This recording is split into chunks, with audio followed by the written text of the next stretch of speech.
d'entrée de jeu, le président Félix-Antoine Tshisekedi a donné comme priorité, parce que c'était à la une, c'était la lutte contre la pandémie Covid-19. Et en tout cas, ça c'est vraiment quelque chose que nous sentons, nous palpons aussi le doigt aujourd'hui. La pandémie a vraiment chuté dans le continent africain.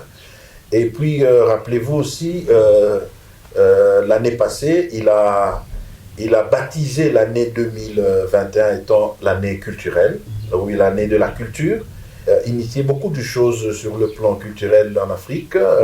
Bon, pour nous les Congolais, nous pouvons déjà nous rappeler que la rumba est devenue un patrimoine mondial culturel. Et aussi, ce qui a encore marqué le plus, c'était les différentes conférences qu'il a organisées au niveau de Kinshasa sur les viols et violences sexuelles des femmes africaines. Et là, moi j'ai même participé à une de ces conférences à Kinshasa. Là, nous avons vu beaucoup de témoignages de victimes de ces viols. Et nous sentons, parce que bien sûr, il y a eu beaucoup de révélations, enfin une réussite à cette lutte. À part cela, pendant son mandat, il a fait la lance de ce qu'on appelle la zone, ou bien les zones de libre-échange en Afrique. Et ça a été lancé au Ghana. Et aujourd'hui, c'est avec cette initiative prise qu'on a maintenant le projet du grand barrage Inga, qui semble être très positif, pas seulement pour la RDC, mais aussi pour toute l'Afrique. Pendant aussi ce temps, juste au début de son mandat, nous avons suivi les négociations, parce qu'il a lancé les négociations entre les pays Égypte, Éthiopie. C'était par rapport au grand barrage d'Éthiopie, et parce que ça a créé pendant beaucoup de décennies des problèmes entre ces pays.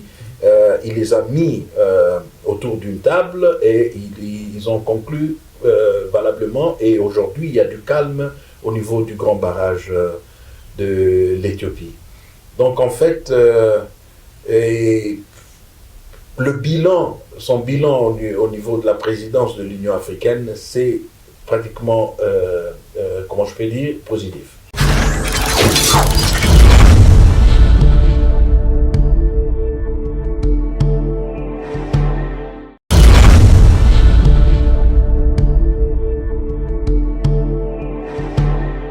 Vous savez, sur le plan international, notre président, au niveau de l'Afrique, a vraiment été vraiment un grand plus sur le plan diplomatique, dans la diplomatie africaine. Il nous a représenté dans beaucoup de choses.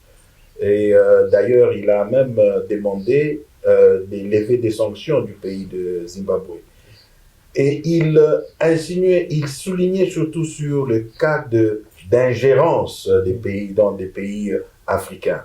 Mais en tant que président de l'Union africaine, vous avez vu dans des pays là où il y a eu ce cas de coup d'État ou quoi que ce soit, il avait des gens qui l'envoyaient à tout moment, bien avant tout cela, surtout avec les militaires, par exemple, les forces armées qui continuent. Même maintenant, nous avons des cas dans d'autres pays. Mais il demandait à chaque fois, dans les négociations qu'il avait avec toutes ces forces négatives, par exemple, de céder le pouvoir aux civils. Parce que un militaire, encore dans la gestion d'un pays, vous savez, nous avons des mauvais souvenirs par rapport à ça. Donc, il voulait assez que le pouvoir soit dans les mains des civils dans tous les pays africains.